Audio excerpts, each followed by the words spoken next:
Breaking news, উচ্চ প্রাথমিক নিয়োগে আর বাধা রইল না, অর্থাৎ 14,052 শূন্য পদ নিয়োগে হস্তক্ষেপ করল না সুপ্রিম কোর্ট। কেন, কি পর্যবেক্ষণ?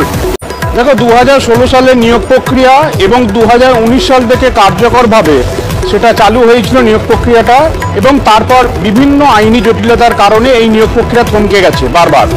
এবং শেষমেশ 28শে অগস্ট বিচারপতি তপব্রত চক্রবর্তী এবং বিচারপতির পার্থসারথী চট্টোপাধ্যায়ের ডিভিশন বেঞ্চ এসএসসিকে সবুজ সংকেত দেয় 14,052 এই শূন্য পদের নিয়োগ করার জন্য।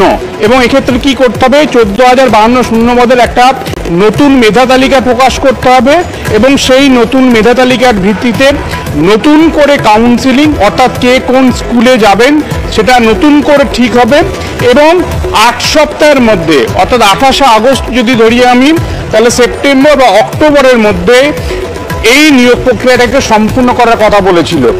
এই নির্দেশটাকে চ্যালেঞ্জ করে সুপ্রিম কোর্টে এসএলপি হয়েছিল দুটো, এবং এক্ষেত্রে 2019 সালে নিয়োগ প্রক্রিয়া যারা পার্টিসিপেট করেছিল তাদের মধ্যে বেশ কয়েকজন এই এসএলপি করেন। তারা বলেন এই এসএসসির উচ্চ প্রাথমিকের যে কাটা মার্কস, অর্থাৎ যে নাম্বারের থেকে কম বা সমান এই নাম্বার যা থাকবে সে সুযোগ পাবে না বা সুযোগ হারাবে। কিন্তু এই কাটা মার্কসের থেকে বেশি নাম্বার পাওয়ার পরেও এসএসসির এই নিয়োগ প্রক্রিয়ার ইন্টারভিউ থেকে ডাক থেকে বঞ্চিত হয়েছে একাধিক পরীক্ষার্থী, তাই তারা এসএলপি দায়ের করেছিল।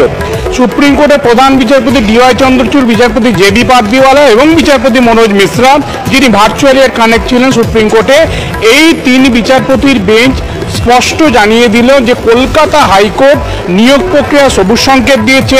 1, 2 এই নিয়োগ প্রক্রিয়া কবে হবে সেটাও নির্দিষ্ট করে দিয়েছে। কিন্তু এই যে মামলার কথা বলা হচ্ছে, যারা মামলাকারী এখানে এলেন এবং তারা বলছেন নতুন করে একটা ইন্টারভিউ লিস্ট পাবলিশ করতে হবে, অর্থাৎ নিয়োগ প্রক্রিয়া আবার পিছনে হাঁটবে। এই জায়গা থেকে সুপ্রিম কোর্ট স্পষ্ট জানিয়ে দিল, যেহেতু মূল মামলা কলকাতা হাইকোর্টে হয়েছিল, যার রায় ঘোষণা করেছিল কলকাতা হাইকোর্টের বিচারপতি মৌসুমী ভট্টাচার্য 2020 সালের ডিসেম্বর মাসে, সেই মামলার রিট পিটিশনে না হওয়ার কারণে এই মামলা ডিসমিস করা হচ্ছে।